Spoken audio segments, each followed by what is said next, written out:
Hello, and welcome to a special presentation of Gardening with Colin. As always, I am your host, Colin Caulfield. On today's episode, we're not going to be doing any gardening. Instead, we're going to take a look at the internet and some conspiracy theories that are beginning to bubble up around the show. And I just want to get out ahead of them and quash any misinformation about this stuff, because we all know nowadays how dangerous it can get. So anyway, there's this new video, comes out today or yesterday, only a few views, but it's called Gardening with Colin, Illuminati ? And I figure we watch it together and we can talk about what this guy has to say. We got a great episode today. Got a tip from a friend on this guy, Colin Caulfield. So he's got a gardening show on Instagram. It's really just a front. Hello everyone, welcome to yet another episode of Gardening with Colin, a show where I give you gardening advice, even though I pretty clearly don't know what I'm talking about. Today's a very special episode because it's the first gardening I've done on Gardening with Colin, and for that matter, it's the first gardening I've ever done in my life, so who is this guy? Hold on. We're going to be taking some starter plants. Let's see who this guy is. Hop on Wikipedia real quick. Colin Caulfield.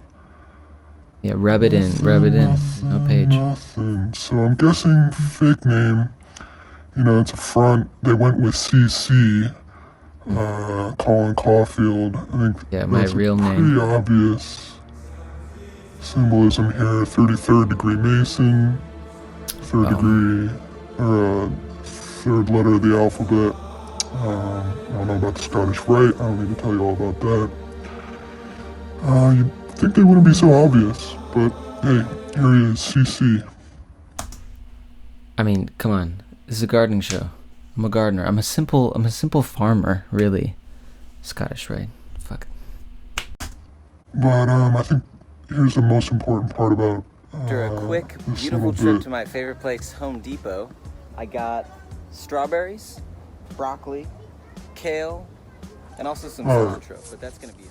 Strawberries, broccoli, kale.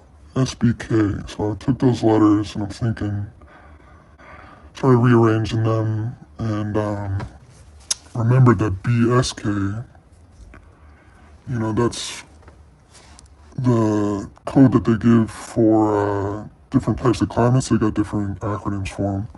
And BSK just happens to be cold, semi-arid climates, which, as we know from a previous episode, that's where the Illuminati is retreating to. It's, let me see if I can't get up a map here. I'll show you exactly what I'm talking about, the BSK. Alright, so here's a map of all the different climates. You got BSK right there, is the light orange. And as you can see, it's the hot spot. Let's see if, let me get Denver up here. There's Denver. We all know about the Denver airport and just all that surrounding area up into Wyoming, Montana. The Denver airport is crazy. Maybe this guy's onto something. I don't know. BSK. I've never heard of BSK yet. Strawberries, broccoli, kale. But you know, the Denver airport is kind of interesting. So I guess he's just saying, like, you know, this is the plan. Once it gets going, that's where we're going. So moving on, let's see what we got going on here. Oh, right. Look at this hat. Missed that hat. Yeah, let me run it back. Notice that it's a mirror reflection of his hat. Yeah, 'cause the camera. Boom. Caesar's Palace. Backwards. And we know that Illuminati loves backwards. You know, it's like a way that they code information to each other. Even, like, we have this invitation from a Rothschild masquerade back in the 70s, and you needed a mirror to read it. Here's the hosts from that party. Oof.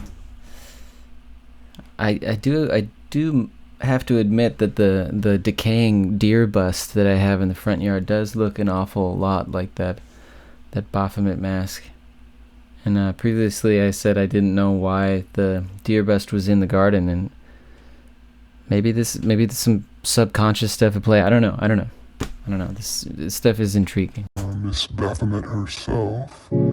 So here's Colin. So what's he trying to say with this mirror image? Caesar's Palace. I'm thinking, what the hell is that? I'm looking it up. Sure enough, the Caesar's Palace in Atlantic City. It's got the four horsemen of the apocalypse right there. Oh, that's true.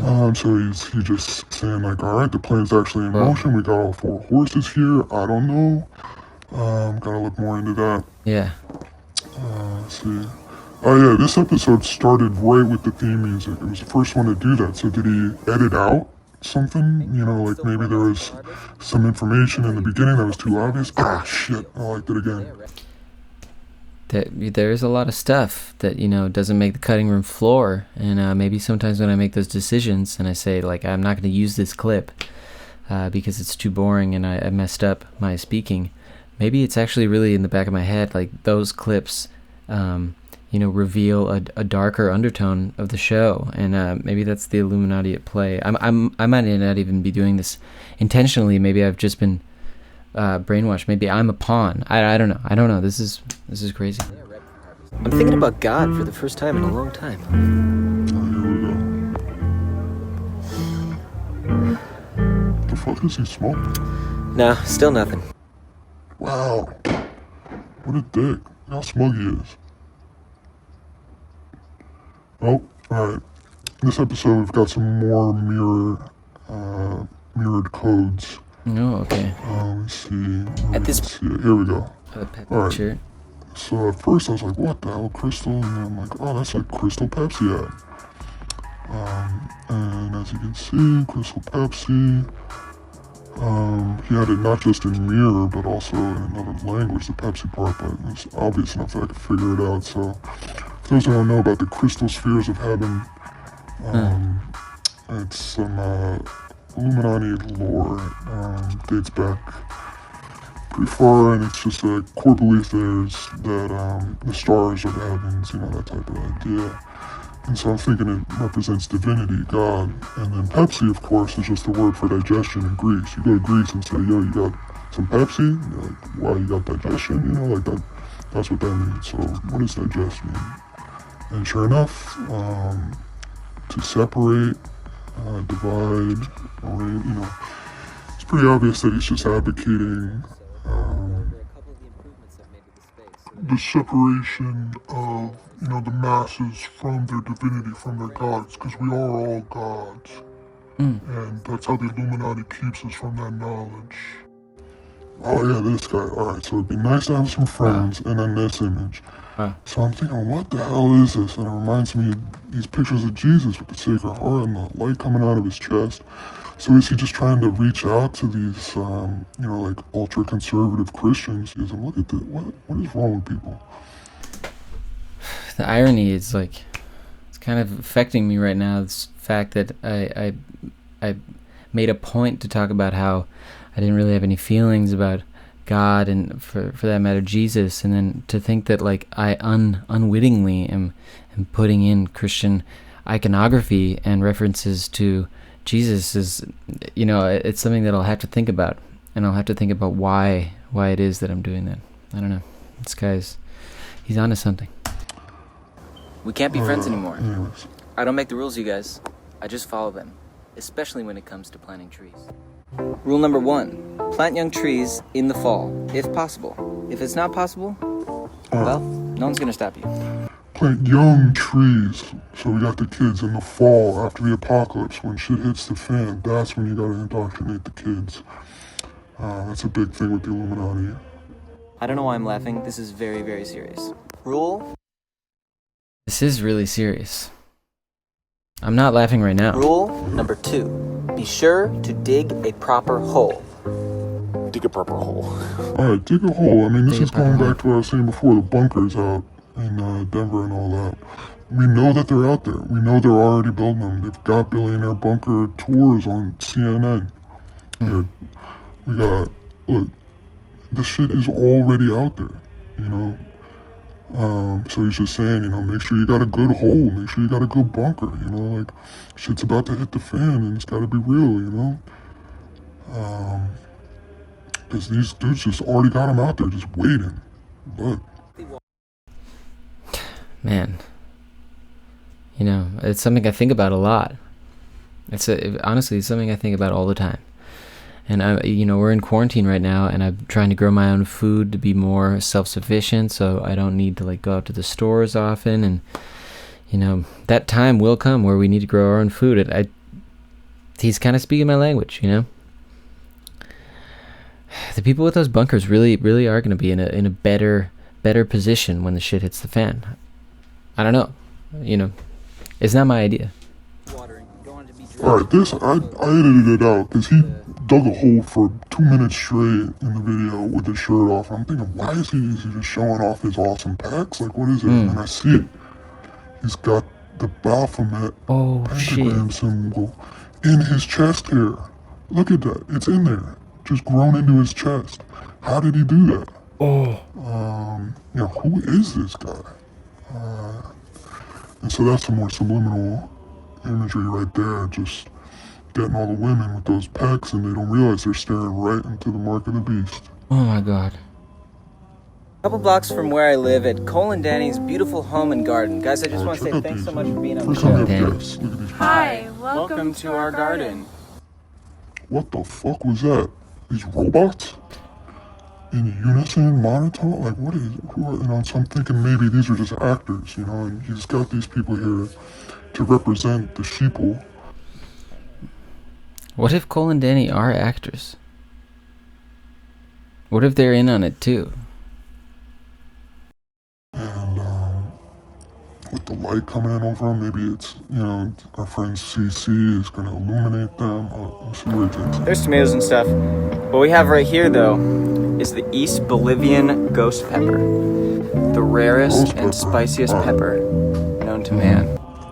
Ghost pepper, I asked some random thing and then I remember, oh yeah, duh, Pepper's ghost, obviously.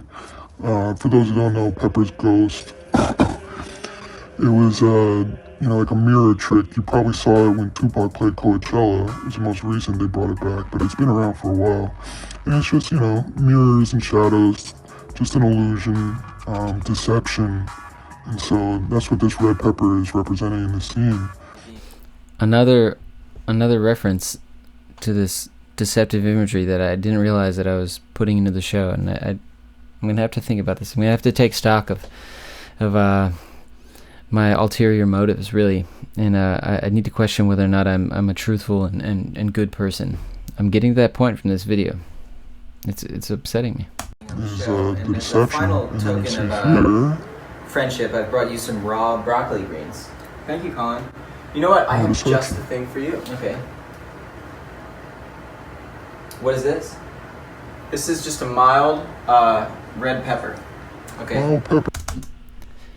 I gotta say, watching this takes me back a little bit to this time that I evidently had blocked out. This moment of real betrayal on Cole's part, where he gave me a hot pepper and he told me it was a mild pepper. And, we've never really recovered from that. So it's something that maybe him and I need to go to some sort of like friend therapy and talk about it, because this is really bringing up, some bad feelings for me. You just said it's the spiciest one on the planet. You're gonna take a bite of the I'm gonna eat the raw broccoli. Okay. Cheers. Cheers. Cool.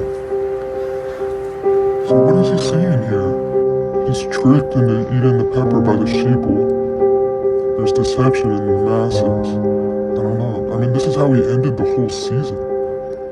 Like, I just don't know where he's going with this, but, I started infiltrating his fan base. In a couple weeks, I'm going to start poking around a little bit deeper, see if I can't figure out exactly what he's going down with. But as far as I can tell right now, he's definitely a front for the Illuminati, because this is not just a battle for the world. This is not just for the New World Order, one world government. This is evil. This is Satan defeating God, the light in our universe. And the humans here on Earth, if they're even humans, who are helping that happen. And Colin Caulfield is clearly a member of the bad guys, we say. And I'm going to keep my eye on him, report back. He's going to put out another season of the show, and I'll definitely do another analysis on it. Hopefully it goes into further detail of his plan, so we can do something to stop it. And On that note, it's been a lovely episode, and tune in next time for another episode of Illuminati Watch. Wow. I think we all learned a lot today. I know I learned a lot. I'm just really confused. I think we have to, take my time in the future and be sure that I'm not putting any Christian or satanic imagery into the show. And when I talk about prepping, I should make a disclaimer that I'm not necessarily advocating for doomsday prepping, rather just preparing yourself and your home so that you have a food source. But yeah, a lot of interesting ideas, a lot of things to think about. I hope you guys got something out of this. I guess I'm at a loss. Maybe my psyche has been destroyed and obliterated right now. I'm gonna have to take some time to think. I'm gonna have to take some time to consider whether or not I'm an agent of Illuminati destruction. And with that, I'm gonna sign off. Yeah, as always, I'm Colin Caulfield, and I'll see you next time.